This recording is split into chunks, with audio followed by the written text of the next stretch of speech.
طاقت کے 48 قوانین میں سے تیسرا قانون ہے کونشیل یور انٹینشن، اپنے ارادوں اور منصوبوں کو چھپا کر رکھیں۔ یاد رکھیں جو شخص اپنے ارادے زبان پر لے آئے وہ اپنے راستے پر کانٹے خود بچھاتا ہے۔ قرآن مجید میں سیدنا یعقوب علیہ السلام نے اپنے بیٹے سیدنا یوسف علیہ السلام کو یہ تاکید کی کہ لا تقصص رؤیاک علی اخوتک فیکیدوا لک کیدا، میرے بچے اپنا خواب اپنے بھائیوں کو نہ سنانا، اس کو راز ہی رکھنا وگرنہ وہ تیرے خلاف سازش کریں گے۔ رسول اللہ صلی اللہ علیہ وآلہ وسلم نے فرمایا استعینوا علی انجاء الحوائج بالکتمان فإن کل ذی نعمت محسود، اپنے مقاصد کو خفیہ رکھ کر مکمل کرنے کی کوشش کریں، ہر نعمت والے سے حسد کیا جاتا ہے۔ اس لیے ڈیئر ناظرین، اپنے ارادے، منصوبے اور نیتوں کو کسی پر بھی ظاہر نہ کریں، کیونکہ تاجر جب اپنے راستے اور منزل کا پتہ بتا دیتے ہیں تو رہزن پہلے سے طاق میں بیٹھ جاتے ہیں۔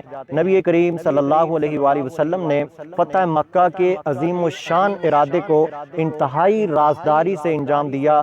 صحابہ کرام کو بھی مکمل منصوبہ سے نہیں بتایا گیا تاکہ کوئی اطلاع قریش تک نہ پہنچ سکے، حتیٰ کہ سیدنا ابو بکر صدیق رضی اللہ عنہ جیسے قریبی صحابی کو بھی اس خفیہ راز کے بارے میں نہ بتایا گیا، اور آخری وقت میں آپ کو معلوم ہوا کہ ہماری منزل مکہ ہے۔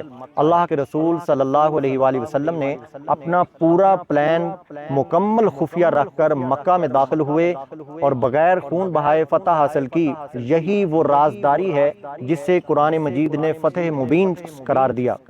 اکبر الہ آبادی بڑی خوبصورت بات کہتے ہیں، باتوں باتوں میں راز فاش نہ ہو جائے، کچھ راز اپنے سینے میں دفن رکھیے صاحب۔